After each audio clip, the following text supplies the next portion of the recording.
Yes, people, Tense Talks back again. You already know what time it is. Enzo Fernandez could be leaving the football club. Is this a good thing? Is it a bad thing? Are we going to get a good fee? Where is he going? Let's talk.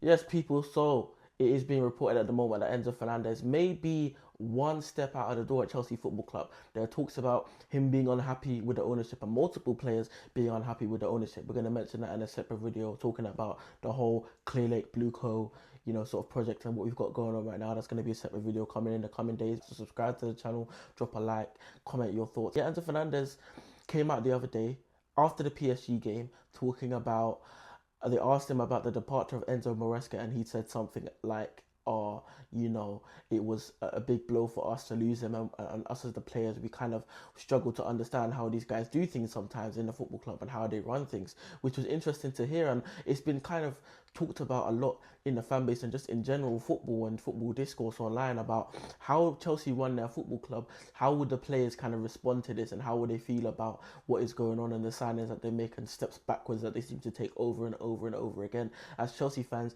we know a lot about this. We talk a lot about it, the steps that they make backwards and what they can do better. But the players may be sat there and be like, what are you man doing, kind of thing. And Enzo Fernandez was the first guy to come out and say it. Enzo Fernandez is a guy who, when you watch him play, passion, wears his heart on his sleeve, very kind of emotional, not in a bad way, but emotional football player.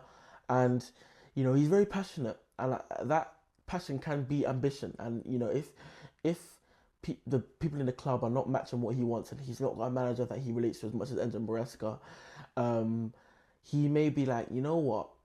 I've been here for a while now. I've been in England, right? The club that we're going to talk about is Real Madrid. Reports are that potentially Real Madrid are interested. They're doing a midfield revamp, apparently. Maybe Camavinga leaving and the Fernandez could be their replacement. We'll talk about that in 1 second. But if it's a club that he's like, I've always wanted to play here and Chelsea's kind of stagnating, he would have no reason to stay. Especially if they could put up the money and the club were happy to accept it and put a wager that he was happy to accept, there'd be no reason to at least accept it from the point of view of Enzo Fernandez. Now, as I mentioned, it does look like Real Madrid are interested. They're the first club that's been named. It's been floated around over the last week, especially after that interview. Maybe it's a lazy report, it's an easy report for people to make, but it's coming from Jacob's Ben now as much as it is from Edu Bargos, some South American kind of aggregator or journalist, talking about Real Madrid, Enzo Fernandez may leave, he may have chances to leave, and it's not that he's actively saying, yo, Manda, we need to leave, because that would be obviously a bit out of order. It's mid-season, there's still a season to play. But I feel like subconsciously Enzo Fernandez will be like, you know what, fam, in the summer, it may be a thing where man has to leave in it because I'm not really messing with what's going on at the football club at the minute, and it could just be, little talks, and he's like, okay, kick the rock down the road, but in the future, in the summer, yeah, that could be a thing. And I don't think Real Madrid would have spoken to him. I don't think, but maybe you're hearing certain things, or maybe Real Madrid, as I said, it was reported a couple of weeks ago that Camavinga may be leaving the football club, and Enzo Fernandez has always been talked about as Cruz-like. When he came in, it was, when we were looking at him in 2023 January, it was, he's the Cruz replacement. He's the Cruz type player. He didn't really turn out to be that. Even when he was playing in a role where he was platformed to be that, now he's playing a different kind of role. But Real Madrid, have always been a kind of club linked with Enzo Fernandez in idea, and it's the whole Cruz thing, and people may be talking about, he may be the Cruz replacement. And it was talked about through Edo Vargas and Ben Jacobs that it could be a dream move for Enzo Fernandez. And these South American players, a team like Chelsea is never their end goal. I'm very aware of this with Estevao, even that, even Joao Pedro. These South Americans, they love their Barcelona, Real Madrid moves. They like to play for these clubs. So, Enzo Fernandez, I would not be surprised if it's true that this is his dream move all along, and this may be his dream move this summer. However, with the Cruz kind of idea, I don't think that's what they're going to be getting, because as we know as Chelsea fans, that Enzo Fernandez has not been played like that. He's not performed like that even when he's played there. We saw in his first 6 months him kind of playing that deep line playmaker in a pivot, making those passes over the top. What we saw against with Benfica, which made us want to buy him, the Jorginho replacement, a deep line midfielder, right? The season after that, he started to play 8 under Pochettino. Obviously, Caicedo comes in, he plays a deep line role, wins the ball well. Obviously, Caicedo, one of the best in the world at it, and he is good on the ball also. So Enzo Fernandez would play next to him, and Enzo Maresca came in, and honestly, I really expected Enzo Maresca, based on what he played at Leicester, the way he used Ndidi and Winks. I really thought that Caicedo was going to be the guy box crashing. Not box crashing, but box to box, and the higher up of the two midfielders. I was wrong.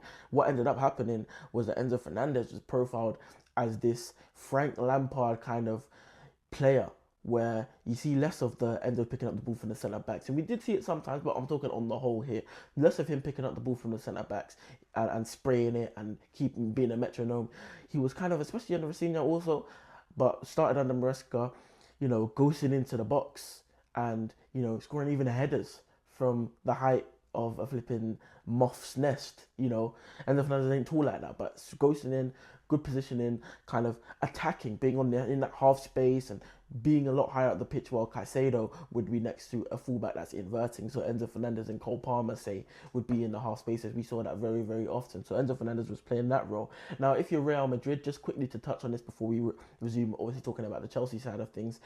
For Real Madrid, are you getting a Cruz type of player? I wouldn't expect so. You could try to profile him and play him in that sort of way. It would be interesting to see why they're looking at him. Obviously, to replace Camavinga, if they're looking to get rid of him because of injuries and all these kind of things. Also, Cama, if he's on this market, I think we should look at him as a Enzo Fernandez replacement. We could do a swap deal. But with Bellingham and all these guys, Arda, is he going to be that number 10 that he has at Chelsea? I wouldn't believe so. Is he going to play number 8 and be a connector and all these things? I would assume so. That's the aim.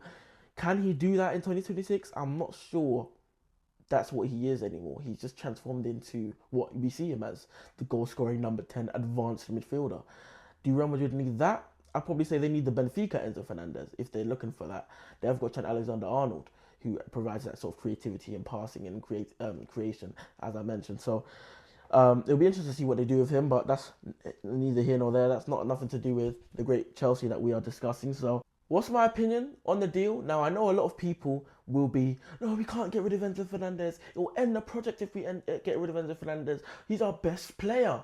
For me, if you follow the TikTok at Tense Talks, I've been talking about this for a while. I've been critical of Enzo Fernandez, but I've never been Enzo Fernandez out, get rid of him. After the Newcastle game, I was like, you know what? After watching him and Cole Palmer in the half spaces trying to create for this team against a low block, I was like, you know what, man? When he's not box crashing and when he's not doing all these kind of things, and it's like, as a midfielder, even in the Everton game, what do you offer on the ball? We brought you to be this. You can't dribble. You don't have feet. And your passing these days is sparingly like wow, good passing, like long passing. He does, of course, have that pass in his locker. However, he just doesn't do it maybe often. Maybe the passes are not on. Maybe he's not platformed to do it. Maybe he just doesn't believe in his pass anymore. Maybe he's too high up for that kind of thing. Whatever it is. But in that position, he doesn't provide us with that. And clearly, firstly, I've talked about this, that we can't play him in a pivot with Cole Palmer in the 10 because the lack of physicality, the lack of duels, the lack of tackling and defensive acumen. Caicedo's just on an island, fam. No Epstein, fam. He's just there on his own, fam. You get me? And he has the defensive responsibility on his own. So we played against Villa. I don't like that midfield. I haven't liked it for a while. And if you play Cole on the right, who you play in the 10? We don't have a backup 10. So good squad plan, by the way. But Enzo Fernandez either plays 10 in the half station with Cole Palmer, which leaves Caicedo on a mad one. Cucurella, we don't really invite him anymore, but I don't think I remember seeing him really invited much under Liam Rosina. And James in there, I don't really like that either. I don't really like James in the middle, like very central. I prefer him like when he's coming inside with the ball, maybe to receive the ball in the half space, not like right next to Moises Caicedo. And obviously, we had a little thing going with Andre Santos in the middle, and the reason why is because he just is a better partner to Caicedo. Basically, the point of what I'm saying is that Enzo Fernandez is not the best partner for Caicedo profile-wise, and that's why him playing further forward makes a lot more sense. And in my opinion, I think it would be a no-brainer because, basically the point I was making is that he plays higher up. You're not going to play deeper where you see more of him. The stuff that he's meant to be good at on the ball, you're not going to see that because he doesn't play deep. People say, oh, just play him deep. Well, we can't play him deep because he's not a good profile partner for Caicedo. That's the point that I'm trying to make there. And for me, I just think that we can do better. And I think that he's an asset that you can get good money for. It was reported the other day that Chelsea wouldn't sell him for a book value loss. So I think 80 million up what they'd be looking for. You probably could get that from someone because you could look at it and say he provides you assists, he provides you goals on paper. So, and we don't want to sell, we can play that gimmick and be like, oh, we don't want to sell him, which I don't think they do, to be honest. And yeah, you could get good money out of Debre. And for me, I think, honestly, I think it could be a no-brainer. And also, if you're unhappy, then, it's good to get an unhappy player off the books. And from their point of view, a player who's coming out speaking against them kind of way, indirecting them, to get him off the books is good for them as well. And it's not even just the football level. For me, the fact that Enzo Fernandez comes out and criticizes the ownership and then cuts pretty much, and when people say that it's bad on the project, it's the end of the project, I don't agree because I don't mind the footballer. I really like the person. He shows love for the badge. I really like Enzo Fernandez. If he leaves my blessing. I'll say thank you very much for your time. You score goals in finals. I'll never forget what you did for the football club. I'll say, listen, my brother, we have fond memories of you here. Go and smash it at Real Madrid. I wish him genuinely the best. It's mainly just the fact that I believe it'll be a damning indictment. But back to what I was saying, when people say about the project, it will be the end of the project. I don't believe so on the footballing level, as we will discuss and we have discussed. But I think it will be a damning indictment on the owners if your vice captain comes and one of your leaders, your first real franchise signing, 3 years later says, man, I'm off. You man are pissing about this, that, and the other. You sacked the manager, you've done this, you've done that, whatever. I'm on to pastures new. So that element of it, and the fact that a lot of people will see it as project over, is a disgrace, that will galvanize us to be like, get these directors out. Or do better at your job, or we're really going to kick off. I'm trying to gas it up. We're really going to kick off. I'm sure they're terrified. Obviously, the logical extension is, who would you replace Enzo Fernandez with? If you get rid of a midfielder already, in my opinion, needs profiles. I think we need an 8 profile, or someone who's comfortable in the lines and comfortable in the 10, and someone who can pass and someone who can create. I think we already need that. Or you play Cole Palmer there, and you say, okay, Cole Palmer's our guy, and that's what we're going to do. But you still need a backup 10. Right? And are you going to do backup 10 Joao Pedro? I don't really like Joao in there. Are you going to do backup Esteval? I want to know what the plan is. We brought in Kendrick Paez. Esteval, it came out that it's a thing where he joined Chelsea because of the promise that long time he could play in the 10. I don't see why and how that's going to happen. So it's going to be interesting to see if they just told him a lie, because I don't see him playing in the midfield in England, and I don't see him playing in there. Well, Cole Palmer's here. So I don't know what that's all about. And Kendrick Paez is coming through as well. So I don't really know. But I think you could do Cole Palmer there and you say, okay, this is our Enzo Fernandez replacement. We're putting Cole in the 10 again. And then sign a winger, which we'll talk about. And your right wingers are Esteval, Neto, and for me, Gittins. For me, Gittins is better on the right wing at this moment in time while he's developing. I think it provides him less thought time of oh crap, what do I do with the ball? I think he's just, you got one thing to do, you go right, you take on your man, you put the ball in. But Gittins obviously isn't ready, the same with Garnacho is ready, but he's just not the greatest. We'll talk about it in a second. But who do you replace him with? You need a midfield partner for Caicedo, right? Caicedo, you've got Lavia, you've got Santos, and you've got Dario Sugo. Do you say we're going to just go with Lavia starting next to Caicedo? Risky, because Lavia and Asugo have not shown any fitness levels, so very risky. Santos, good. I think he's good, not the best, not really the best on the ball. I think we need someone who can play next to Caicedo and can play in the 10 also, just like Enzo Fernandez, but someone who's more creative. It's difficult because you may have to split it into 2 signings, which is going to be difficult to do. Because they have a decision to make, because we do have 4 defensive midfielders, pivot partners for Caicedo. Well, 3 pivot partners for Caicedo, Romeo, Santos and Asugo. But as I said, 2 guys have been injured pretty much all year. And Santos, you would like to sign another guy. But then if you sign another guy, can you legislate for then signing a backup 10, which I believe we need? Going to be hard to do, especially because we need to get left winger as well, which we'll talk about in 1 second. So obviously, for me, the guys that I would replace him with and I would look at, obviously the club would likely look at as well: Elliot Anderson, Sandro Tonali, Baliba, Valentin Barco, and Fofana from Lens, right? Fofana, I'm just going to mention quickly. I've heard decent things about him. I have not watched him, right? So I've not watched him. Barco, I've not watched a lot of. Even Tonali, Anderson, Baliba, I've not watched a lot of them, but I've watched games of them. Barco, I've only watched highlights, right? So let me preface it with that. Fofana as well. I've just heard he's good, right? I've heard he's good, so I'm putting him on the list. He may be the type of guy that they look at, especially because they like looking at French football, etc.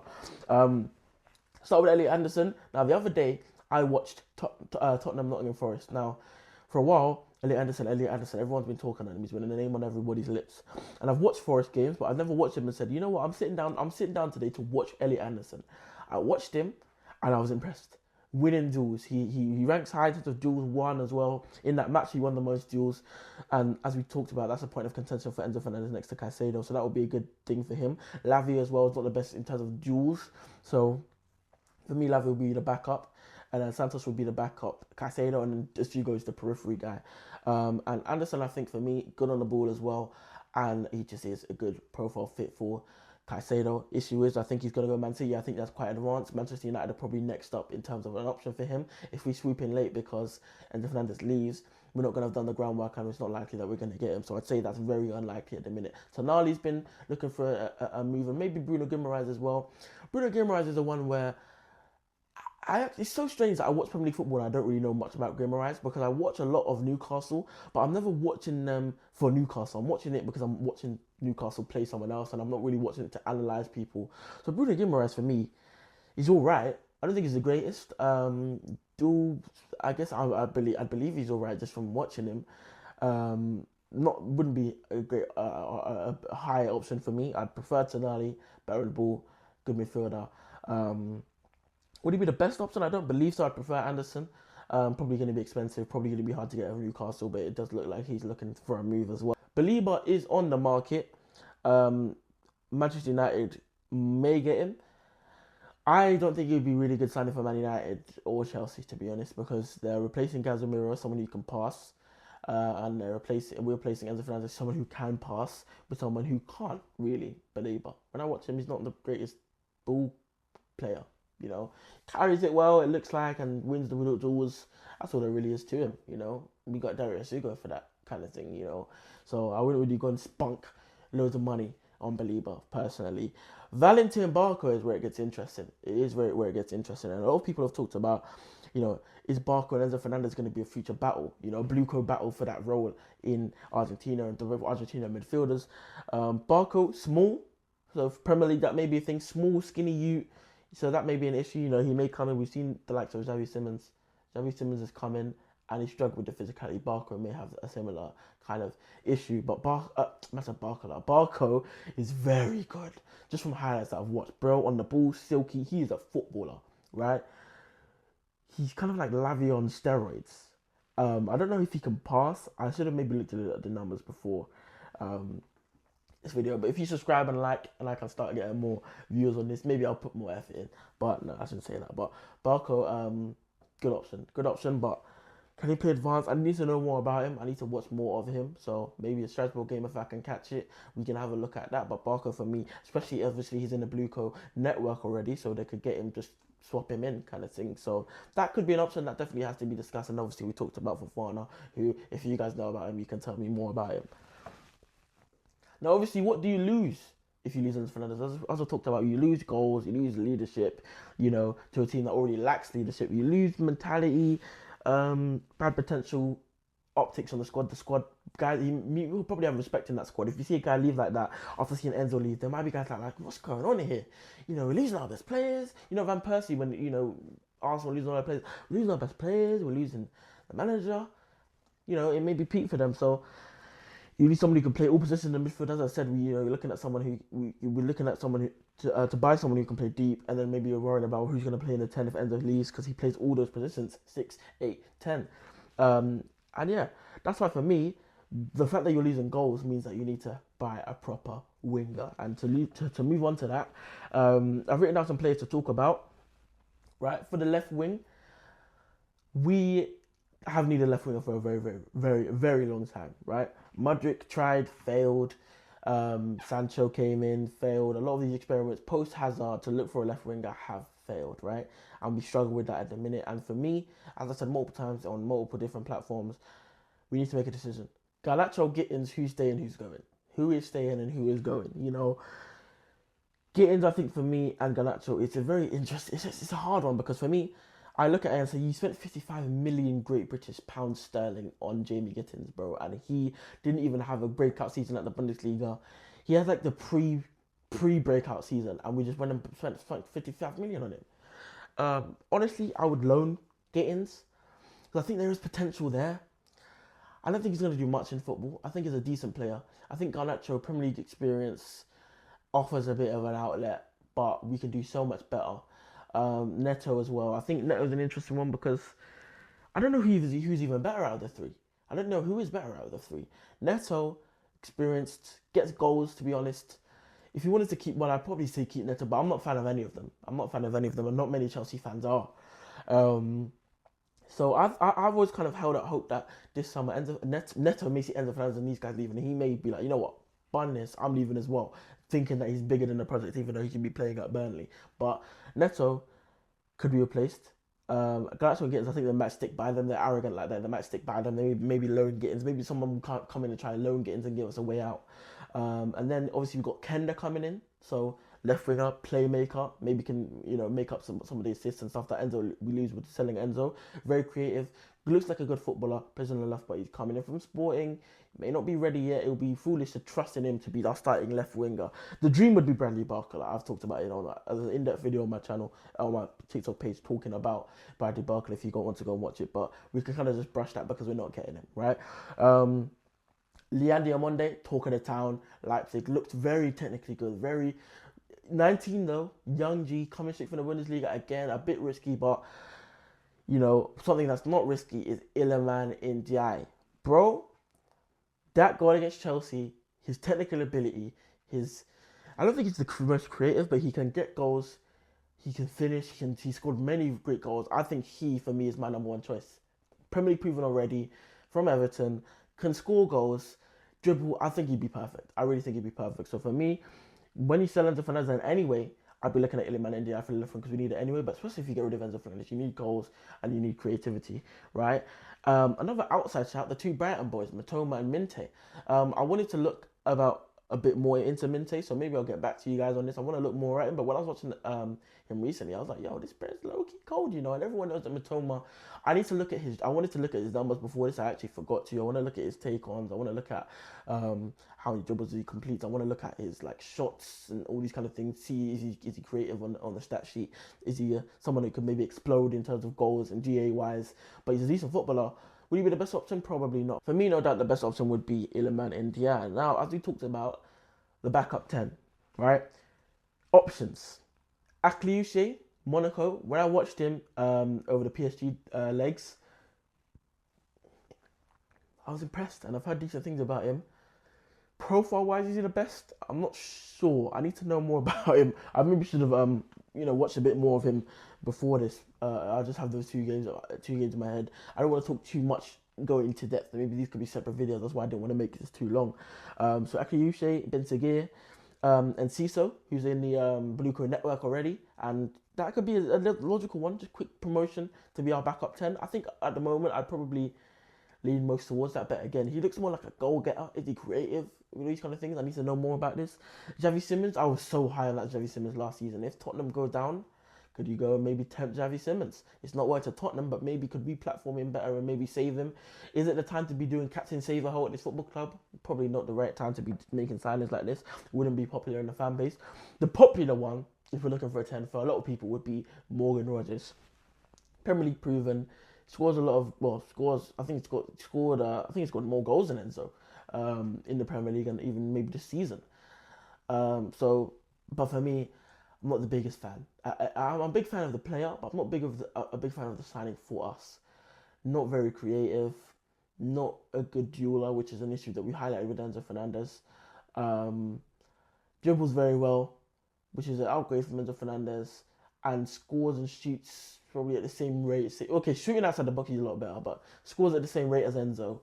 So I'll be looking at it and be like, also for left wing, Sancho on a free, that could be a wild for an option. A lot of people won't like that. Even me, I'm a big Sancho fan, but brush that. But yeah, I mean, either position is needed.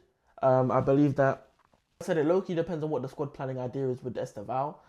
If he's going to play Nintendo, we're going to move him there next season. Could he be the backup 10? Is that what we're going to do? Kendry Paez as well, River Plate. It looks like his development's been thrown off a bit. He's going to be kick that down the road. I think it's going to be a bit more in the future, the Kendry Paez thing. But hey, we've gone through it. Enzo Fernandez, do you want him to stay? Should he stay or should he go? What should we do with him? Who should we get in replacement?